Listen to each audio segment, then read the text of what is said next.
2026 que les députés et sénateurs ont adopté la loi sur les référendums qu'ils trouvent ici la reconnaissance du Rassemblement pour la souveraineté, parti politique, branche du peuple qui leur a donné ce mandat. Et donc, nous avons suivi la sortie médiatique de certaines confessions religieuses qui semblent évaluer la pertinence de la question sur la révision ou le changement de la Constitution. La SENCO s'est prononcée ouvertement en disant non au référendum. Est-ce que la SENCO est l'unité de mesure de la tendance populaire? Est-ce que l'opposition a-t-elle eu mandat du peuple? Je tiens à rappeler ici que l'article 5 de la Constitution donne le principe. Et donc, il s'agit du peuple.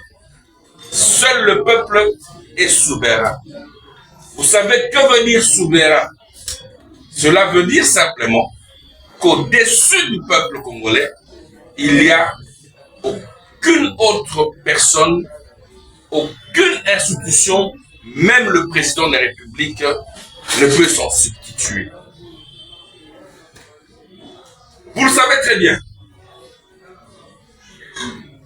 que l'article 217 de la même Constitution prévoit la révision de cette Constitution en donnant les modalités. Soit on passe par la mobilisation de 100 000 signatures.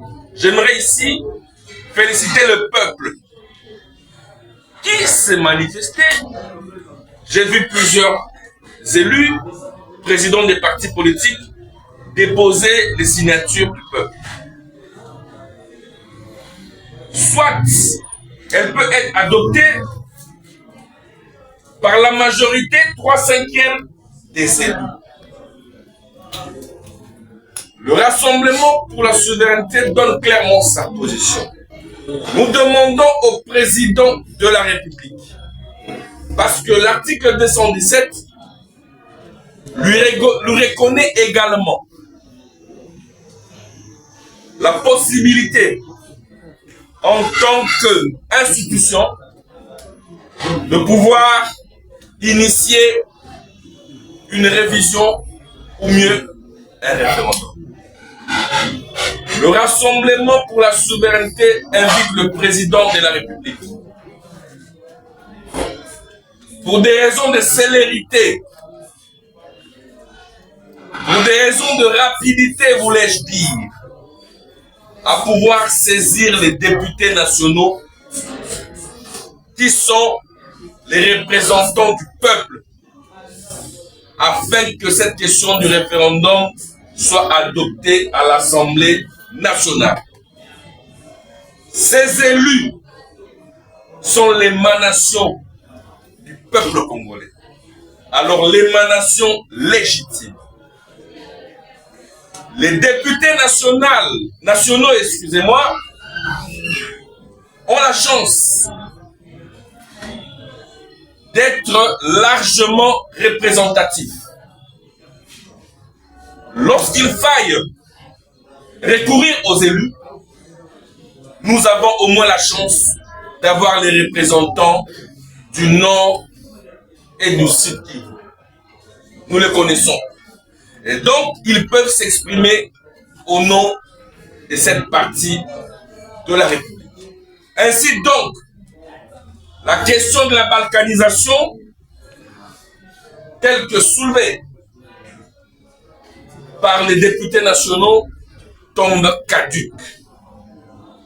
Le peuple peuple se range derrière sa volonté. Il ne s'agit pas de la volonté du président de la République.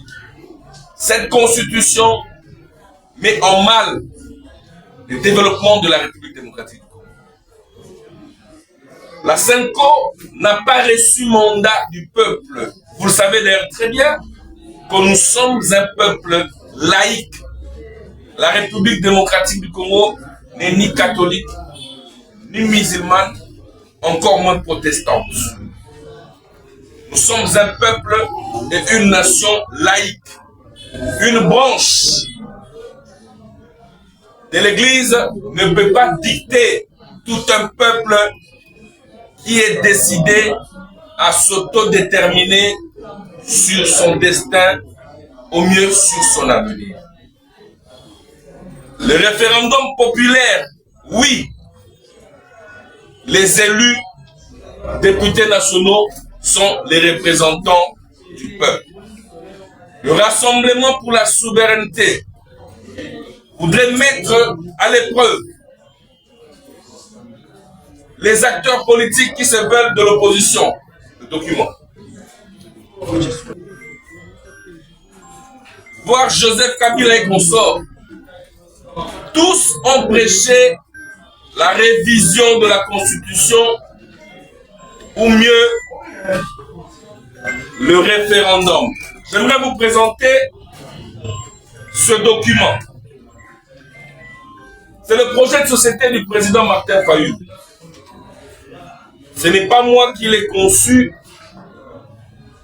encore moins planifié. J'invite le peuple à quitter les camps de ces manipulateurs d'opinion. Voici les documents concoctés, boutiqués par la branche Lamouka qui a conduit le président Martin Fayulu comme candidat président de la République. Dans sa page 19, je voudrais bien que vous puissiez tirer. Ce n'est pas le RSP qui parle de qui a écrit ça, c'est le président Martin Fayulu. Page 19. Il nous avait promis que s'il était élu, il va procéder à la révision de la Constitution. Là, il avait parlé de l'article 71.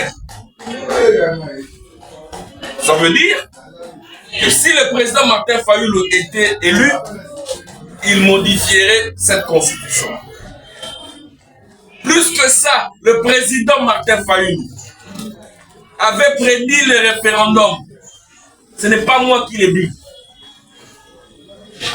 Le président Martin Fayulu avait promis, une fois élu, il va organiser les référendums.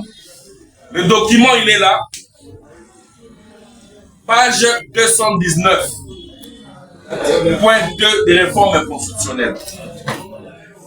Le peuple n'est pas naïf. Nous, intellectuels, nous avons l'obligation de réveiller ce peuple.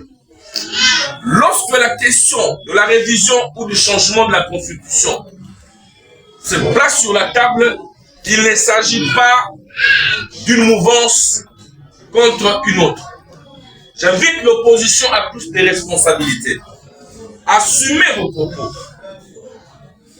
Délice Sanga, nous avons même des vidéos. Puisque c'est le président Tshisekedi qui met la question sur la table pour l'intérêt du peuple, ils ont décidé de saboter, d'appeler inutilement à des villes mortes ou à des marches pacifiques.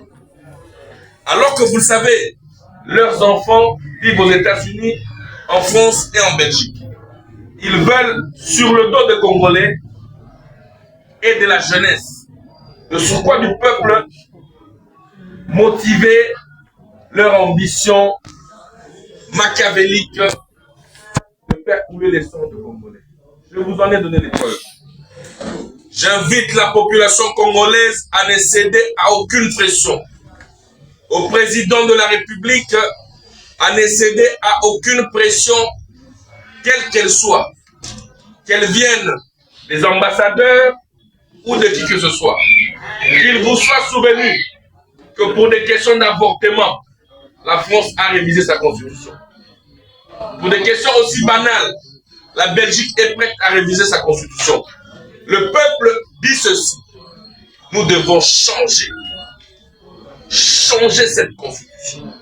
Je pense que s'il y avait possibilité de consulter nos frères du Nord et du Sud Kivu, ils seront d'accord avec nous que cette constitution fragilise nos frontières.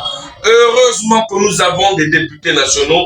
Le RSD demande au président de la République de saisir les deux chambres en congrès afin que nous puissions passer au référendum constitutionnel. Je vous remercie. Merci. Merci beaucoup, président Ivan.